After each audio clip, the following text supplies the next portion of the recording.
Hey, brethren, this is Bill Carter. Let me begin this message with what might seem to many to be an absolutely obvious truth.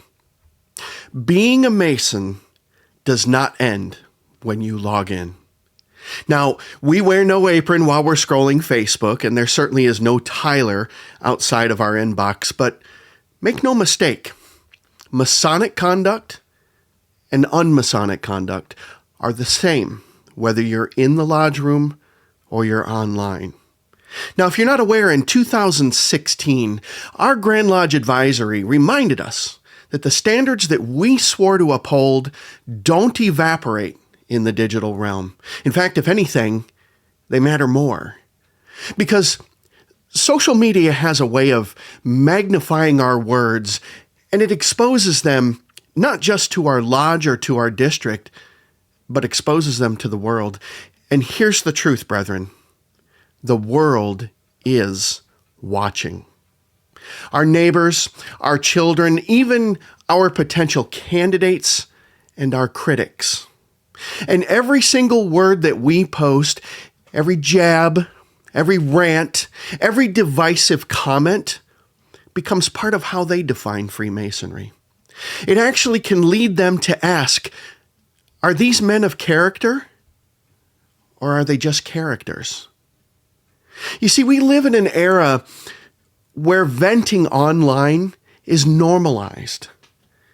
But as Masons, we're called to a higher standard, one that demands self-restraint and the value of silence and circumspection. Self-restraint is still a virtue. Because you see, the world doesn't need more noise.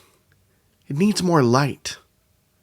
When a brother posts something that is politically charged, or when another brother ridicules a viewpoint, or even when sarcasm begins to poison our tone, it may seem like nothing. But to the uninitiated, or to the public, or maybe even most importantly, to a struggling brother who is silently watching, this can do real harm. And even worse, intent gets lost online. Yes, there are things that are wrong in the world today, and yes, they need to be discussed, especially together as brothers, with all the benefits of conversing in person, where every nuance of body language and the beauty of organic relationships that are coupled with that indissoluble chain of sincere affection, that provides the perfect forum for debate and growth.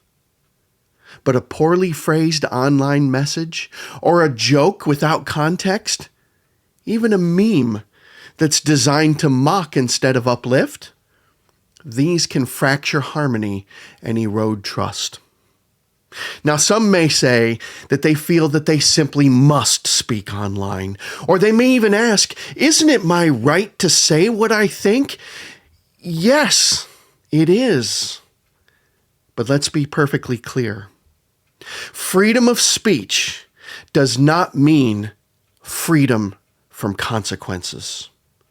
If your words undermine the dignity of the fraternity or brotherhood, you may find yourself answering to your lodge, because inappropriate conduct, whether in person or on social media, may be considered unmasonic conduct.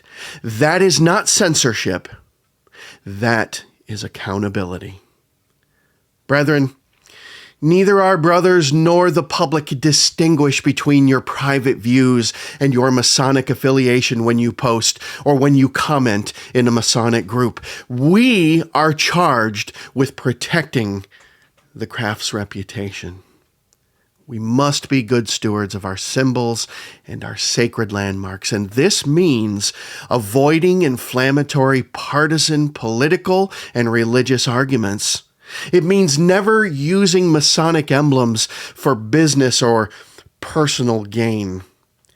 It means upholding dignity in every communication, whether digital or otherwise. Listen, this isn't about limiting your identity. It's about protecting ours. our shared legacy, our credibility, and our future. So how do we lead? How do we move from discord to dialogue? Well, the answer is simple, although perhaps it's not easy. We do it by building up, not by tearing down. We do it by seeking understanding, not just scoring debate points.